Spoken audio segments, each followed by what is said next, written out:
The main talker today is kind of the future of Nintendo. And what brought this on is there was a couple of reports floating out there, but Bloomberg reported on Monday or Tuesday, I believe, that the Nintendo is planning an upgraded Switch console for 2021. Now, this is something that we have heard about the last couple of years, and I think people have assumed from Nintendo because there's 30 different models of the 3DS. But it was interesting to see how they would do that with their console, because like the GameCube didn't get a ton of different versions, the Wii didn't, that kind of stuff. So I'm curious from you guys. We'll start with system, like what you guys want out of a system, but then we'll also go into what you guys want from games and how maybe a beefier system would accent that, would keep things the same, like what you're kind of looking for. So Khalif, let's start with you. What system wise, like what do you hope this Switch Pro is? What do you think for their future? I want the Joy-Cons to stop drifting. Yes.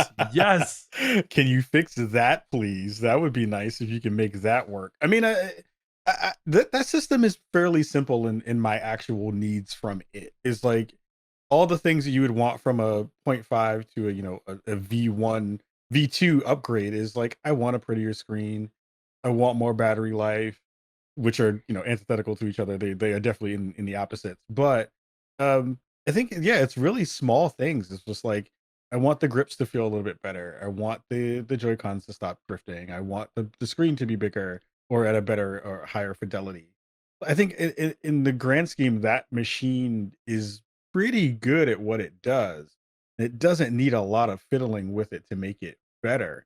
They just really need to refine the stuff that's already in it so that it makes it more future proof and it doesn't feel like I have to think about the newest version of that console that's going to come out maybe in between the next gen consoles from the big boys in that respect.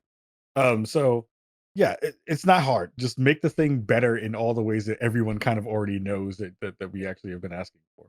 Yeah, for Yeah. sure.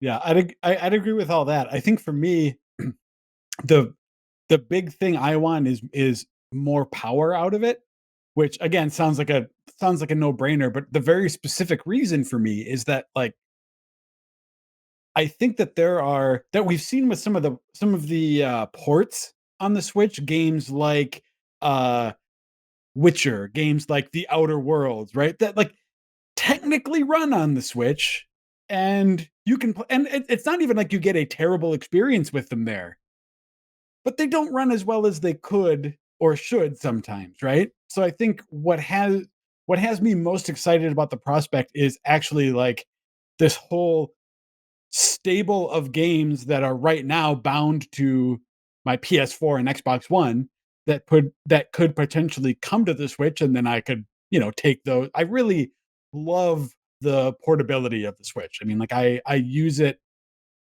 like that. Let's see. I don't know. I guess it's a pretty fair mix. I guess it's probably half and half, like docked and handheld for me. But it's just like nothing beats it if I'm back in the days when I would go on vacation and leave my home and stuff. Being able to bring that one system along was just perfect. So, yeah. Yeah. Yeah. Jeff, how about you? What are you looking for in a new system? Basically nailed it. I think that it's one of those things like the old cliche with like gaming laptops. This is like, price, performance, or battery life. Pick two. So it would be nice in a perfect world to have all three of those things. But as Khalif pointed out, like we all want a better screen. We also want battery life, and you don't get that, unfortunately. I think for me, performance is probably most important. You know, I could stake out an outlet if necessary, or I think most of us have bought a giant battery pack or something. You know what I mean? So we're kind of resigned to that element of it. But I think, like to Joe's point, like it would be nice to know that there's, if not absolute parity, something close to it when you are playing a game that's been ported from another console. Because you don't want it to make it seem like this is a good enough version of a game. That's always like a bummer feeling. But Yeah. Yeah, I mean, like I tried playing the Elder Scroll or Skyrim, right? I played some Skyrim on Switch, and it's like, yeah, it works. Like I have Skyrim on my PC with all those mods and stuff. It's like, what?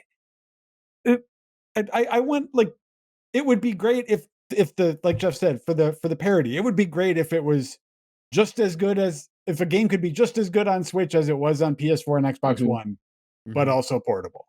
Yeah. 100%. Yeah. Yep.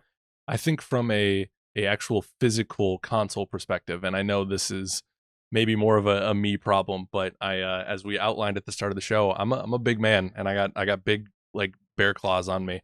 And I would love, especially if they're gonna look into 4K. I know that's probably more on the TV side, but if they're upping the portable side of this, like I would love a little bit bigger controllers. You know that because the Joy-Cons like kind of fit. You know what I mean? I feel like I'm just like my thumb can mash all of them at one time. Mhm. And there's some really great peripherals that kind of mitigate that problem, but I would love a Nintendo branded product to take care of that doesn't have the drift as we've outlined here before.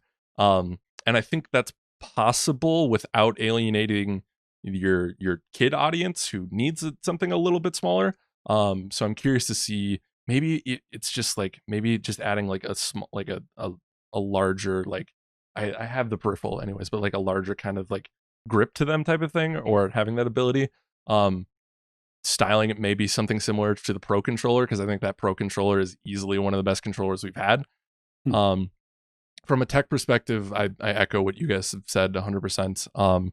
With the, I envision a future, and I want a future where, without licensing problems, like Final Fantasy VII Remake is coming to Switch. You know what I mean? Mhm. Like stuff that, because I don't need like competitive shooters necessarily. I don't need like that. I have my place for that, but taking those kind of games on the go is especially in my current life is vital, because I play my Switch mostly like before bed, and I love the idea of giving I'm kind of all over the place with this now, but I love the idea of giving devs, maybe within Nintendo and some of the indie devs, the ability to create something like Ori per se, like graphically, Mhm. you know what I mean, and be able to have a system that is not going to set on fire if you try to like boot it up, you know what I mean? Mhm. And I think a more powerful Switch, because I don't need to see the pores on Mario's face, like I don't think that's No what one they're gonna wants to go. see the No, pores on Mario. You can look up pictures of realistic Mario, and they are disturbing. they're the worst. Yeah. Yeah, We all yeah. freaked out when we saw his nipples. I don't need to see what else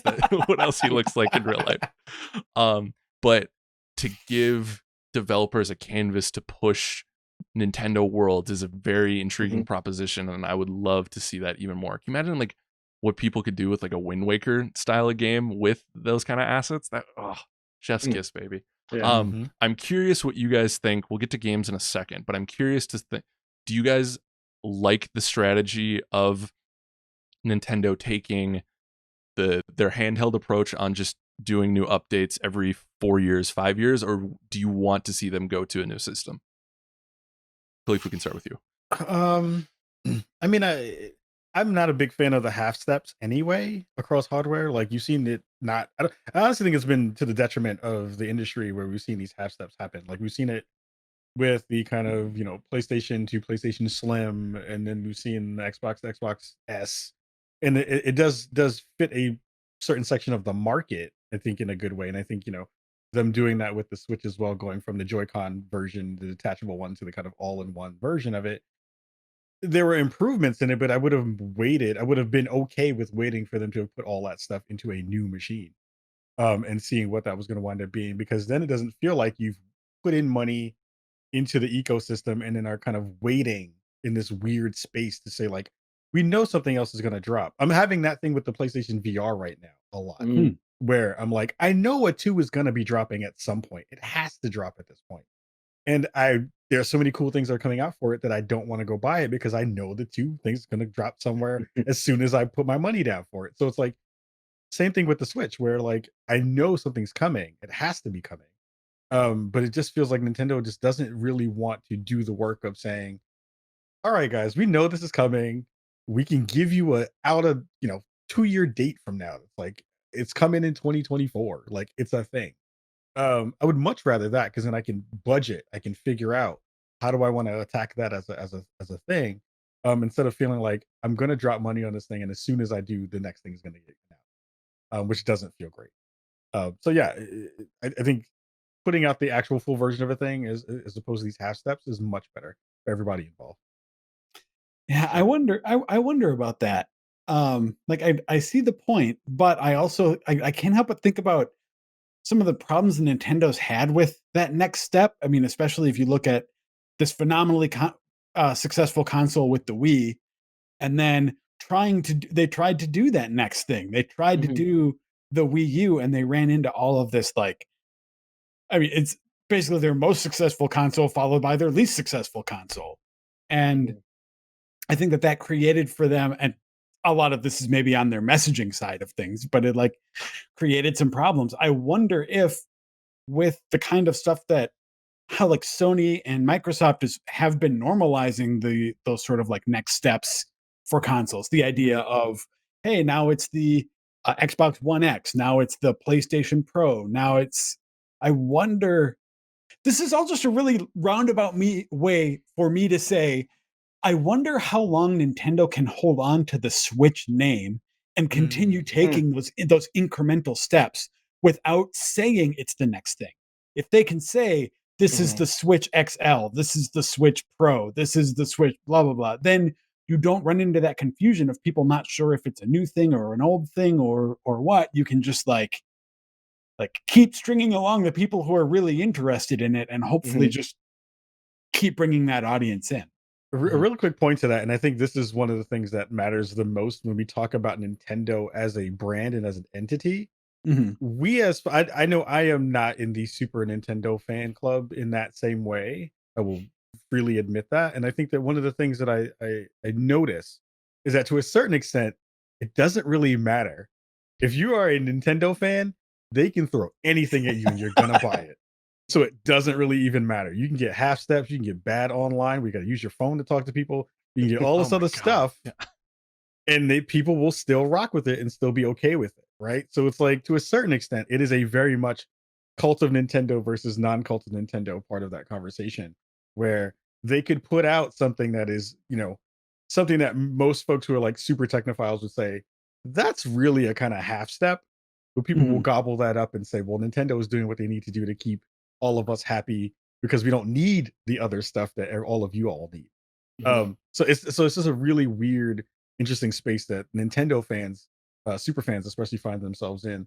And I don't know how you, I'm not gonna say fix it because it's fine for them, but I feel like it slows down the process a lot, right? When you have people who are just like, I'm totally fine with this thing, and it's gonna be okay either way. So I Mhm. wonder how that kind of plays itself out in the way that we look at their tracking for some of that stuff. Yeah, For sure. I would love to be a fly on the wall in some of those in the rooms where they talk about some of that strategy and Mm. how they well, a fly on the wall who also understands Japanese, a Japanese fly. I would like to be. Can you yeah, that's like the monkey paw wish right there. I get turned into a fly on the wall, but they continue speaking Japanese and I do not understand. Mhm. Yeah. Yeah. Sounds Yeah. like a Twilight Zone episode. Yeah, it really Courtney. does. Yeah. Any thoughts? This is more of a non sequitur series of thoughts, but I will say, like, whatever they do, whether it's like a half measure or a full next step, all I want is the next hardware to be designed in such a way where I don't feel like when I activate the kickstand, I'm gonna break it, and when I lift up the little flap to take the cartridge out, that I'm not gonna like snap that flimsy little connection. It just seems like the build quality, like, it hasn't fallen apart on me yet, but I just feel like every time I like mess around with stuff that this is going to be the time that I break this thing. So maybe don't 100%. do that. Yeah. Yeah, yeah. Like the kickstand has Oh, 20 uses in it tops, and you oh really have to yeah, be careful. yeah. And Yeah. we'll just put the access to the micro SD card behind that because that's cool. Oh yeah, it's like the whole body is made from like really industrial strength stuff, and then everything else surrounding the screen is like the stuff you see in the as seen on TV stuff that you get in the mall. Exactly. It's like, what the hell did you make this thing out of? What is this? 100%. All right. We're running long on this conversation. Shocking. We never run long on these kind of things. 2 hour If you, podcast. Can you imagine, Khalif? How does that work? if you guys can have Joel start with you, unless you want me to start somewhere else, and then in that Uh-oh. case I will. If there's a series, whether it's on the Switch right now or not, what games do you miss from Nintendo? What do you want to see, like, or what haven't you seen from this generation of Switch games that you want? Is there a franchise? Is there a character that you want to come back? Oh man. I mean, what I would like to see the most, it's sort of mean, Nintendo has such a stable of strong franchises, but I have such a nostalgic connection to the 16-bit era that for all of the new Zeldas and Metroids and stuff that's out there, like I, I want more 16-bit versions of that, right? Like I want another Link to the Past style game, which they did that Link Between Worlds, right? Mhm. That was so good. I want another thing like that. I want or like Link's Awakening too. Mhm. But then and then also just like do another Metroid.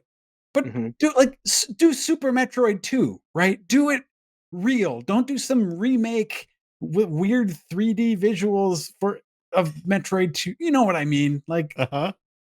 I don't want that. I just want what I loved about Metroid. And I guess I feel this way about a lot of developers.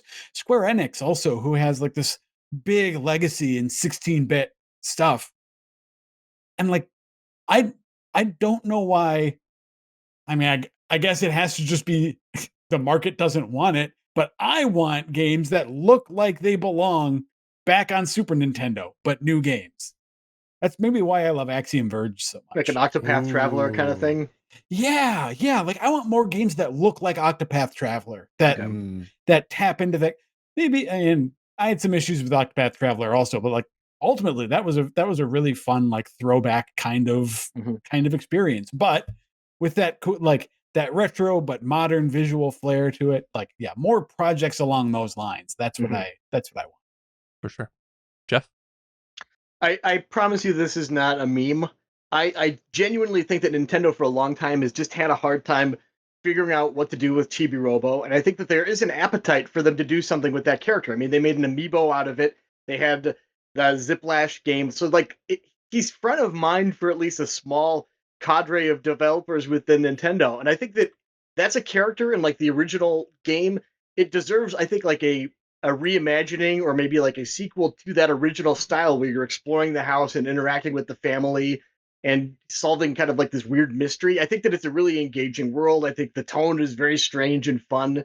The characters interesting and I think really well designed. And I just think that they're kind of like that. They don't know what to do with it, so they just keep trying. Well, we'll make it like a really forgettable side scroller, which is probably not their design document. Let's make a forgettable side scroller.